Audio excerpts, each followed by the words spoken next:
Hey, bienvenidos a su podcast Hackeando el Sistema, el podcast que trata los temas que están en tendencia en este sistema de cosas que nos rodean. Por acá les saludan como siempre sus amigos Sabdiel Gutiérrez y Luis Miguel Colmenares. Hoy vamos a hablar de algo que suena a examen de filosofía, pero que nos golpea cada vez que nosotros abrimos las redes sociales. Eso es la postverdad. ¿No se han fijado que hoy todo es acerca de mi verdad, acerca de tu verdad? Básicamente es el hecho que estamos viviendo en un mundo donde nuestros sentimientos, donde tus sentimientos tienen más pesos que los hechos objetivos.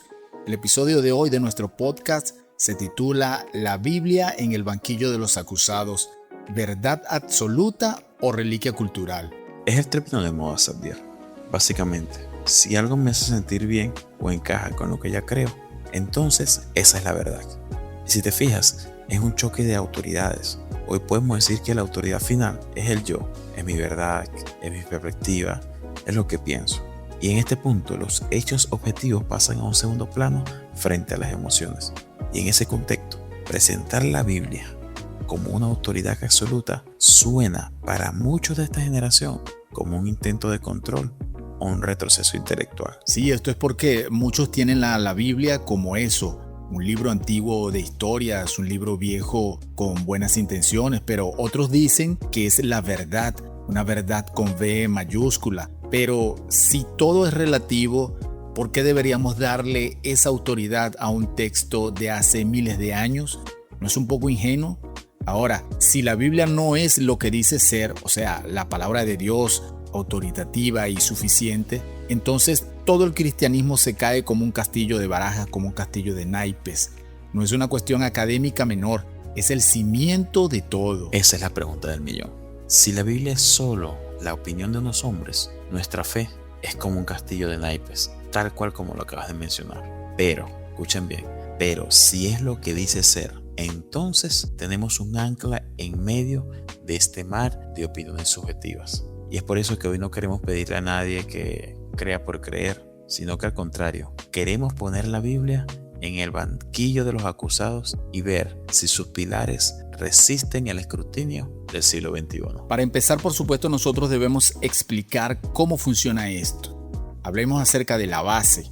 No podemos hablar de autoridad si no entendemos cómo llegó este libro a nosotros. Cómo pasó de Dios a nosotros, porque claro, no cayó del cielo encuadernada en cuero, encuadernada en piel o una tapadura como la conocemos hoy en día. Lo primero que debemos nosotros aprender es acerca de la revelación. Dios no es un ente mudo. Él tomó la iniciativa de darse a conocer a los hombres. Exacto. Imaginémoslo con 4 pilares. El primero es la revelación, como bien habías mencionado.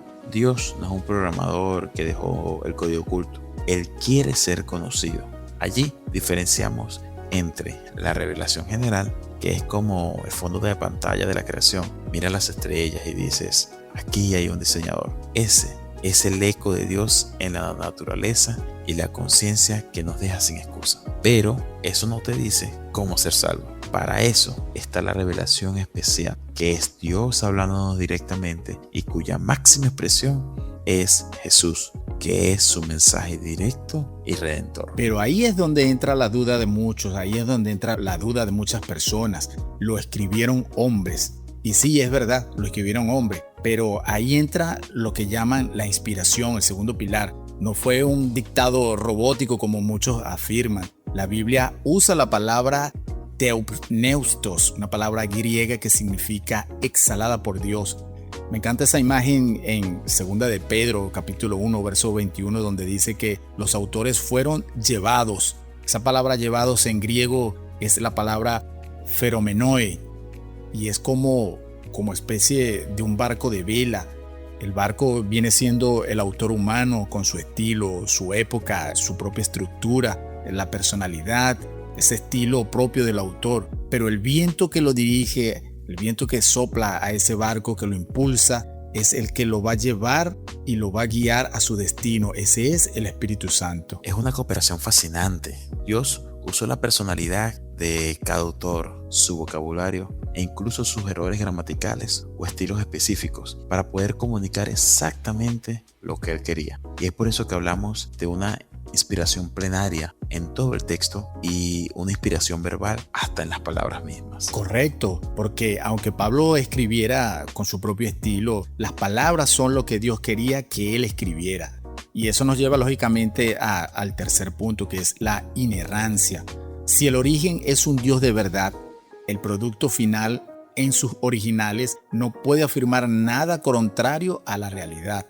No significa que use un lenguaje científico moderno, pero lo que afirma es la verdad. Exacto. Y es por eso que hablamos de inerrancia. Fíjate, si Dios es la verdad, entonces su palabra no puede mentir en lo que afirma.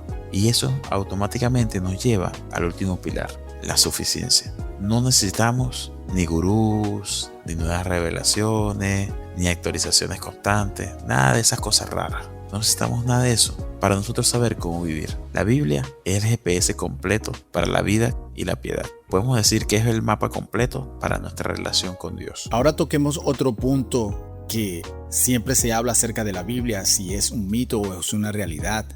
Vamos a lo que los escépticos siempre sacan a relucir. La Biblia está llena de errores y la arqueología la ha desmentido. Una de esas críticas más comunes hacia la Biblia es que ella ha sido cambiada 1000 veces. Esto según por supuesto el pensamiento del hombre. Pero es justo al revés, Adier, es todo lo contrario. Fíjate, la crítica textual nos da una seguridad que ningún otro libro antiguo tiene. Tenemos más de 5600 manuscritos griegos. Y si comparamos eso, por ejemplo, con la Ilíada de Homero, que tiene unos 643 manuscritos, o las obras de Tácito, te aseguro que la Biblia le gana por goleada.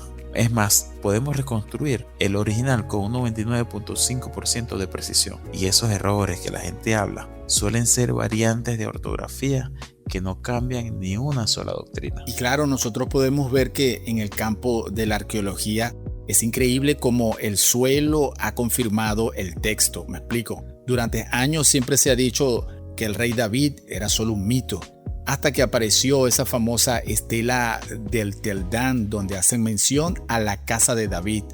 O también que Poncio Pilato no existía sino dentro de la Biblia, que fuera de la Biblia Poncio Pilato no existía, hasta que encontraron la piedra de Pilato en Cesarea por allá en el año de 1961. Porque es que la arqueología no prueba que debas tener fe, pero sí confirma una y otra vez que el trasfondo histórico bíblico es real. Pero mira, es que la Biblia no es un libro de mitos o cuentos de hadas que ocurren en una tierra de fantasía. Todo esto ocurre en la historia real, con personajes reales y lugares reales. Como decían los grandes estudiosos, la arqueología ha proporcionado un contexto que confirma su trasfondo una y otra vez. Y además hay que pensar en el propósito de la misma, en el propósito de la Biblia. Dicen que fue escrita para controlar a las masas, eso según el pensamiento de la gente. Pero si la lees, es el único libro antiguo que critica a sus propios héroes, limita el poder de los reyes, defiende a los débiles. Incluso nosotros vemos en el Nuevo Testamento cómo los apóstoles no ganaron poder, más bien ganaron martirio, ganaron tortura, ganaron humillación, y nadie va a inventar una mentira para que lo maten. Ahora, algo que debemos aclarar es que defender la Biblia no nos convierte en un ser antiintelectual, o sea, apagar el cerebro al estar en la iglesia y ya. A veces se confunde la fe con el fideísmo. La Biblia nos invita a la razón de nuestra esperanza. Esto no es un salto al vacío, en la oscuridad, todo lo contrario. Esto es un paso hacia la luz basado en evidencias. La fe no es el enemigo de la razón, es el motor que la lleva más lejos. Totalmente, Luis Miguel, porque ve, hay tipos como J. Gresham Machen, que en el siglo pasado decía que el cristianismo no es solo una ética, sino que es una religión basada en hechos históricos. Ese tipo era un erudito que no le tenía miedo al debate abierto. Hay que diferenciar algo muy puntual entre el fundamentalismo antiintelectual y la ortodoxia razonada. Me explico. El antiintelectualismo tiene miedo a las preguntas. Es una cosa que se cierra. Más bien grita, la Biblia lo dice y punto. Y ahí se cierra. Pero la ortodoxia razonada acepta ese desafío intelectual, porque ahí podemos ver que es una fe que es bíblica, que es real, se involucra con las preguntas difíciles para aclarar todo. Dice que amar a Dios incluye amar con toda nuestra mente. Exacto. Incluso podemos hablar sobre el escritor Pérez Millo, que él advierte sobre el término infantilismo espiritual. Y esto es que si no estudiamos la profundidad de la palabra, incluso su gramática, su historia y sus casos lingüísticos, entonces seremos niños zarandeados por cualquier viento de doctrina. O peor, por el último video viral que ahora se la pasan subiendo en TikTok. Y es que en este punto nosotros podemos ver que la fe bíblica es una fe que ve, que razona, que usa la mente para amar a Dios. Como dice el libro de Proverbios, el temor de Jehová es el principio del conocimiento. No hay conflicto entre la fe y la razón cuando ambas buscan esa verdad. Y bueno, ya para cerrar el episodio de hoy de nuestro podcast, Sabdiel, podemos decir que esto no es solo una teoría. La suficiencia de la escritura significa que en medio de este bombardeo de manuales de autoayuda, de espiritualidades líquidas, nosotros tenemos una roca sólida. La Biblia no es solo un libro de reglas, es un mensaje con evidencia y una evidencia clara. Eso que dices es verdad. Si la Biblia es la palabra de Dios, entonces es digna de una confianza total. No solo un objeto de estudio, es el medio por el cual el Espíritu nos ilumina a nosotros para poder entender nuestra propia vida. En un mundo donde hoy nos dicen que eres esto y mañana eres aquello o eres lo otro, la Biblia nos da a nosotros una identidad sólida. Así que invitamos a todos los oyentes a que no se queden con lo que dicen los demás. Incluso no nos crean tampoco nosotros. Vayan a la fuente. Todos debemos hacer como los de Berea en el libro de Hechos. Examinar las escrituras.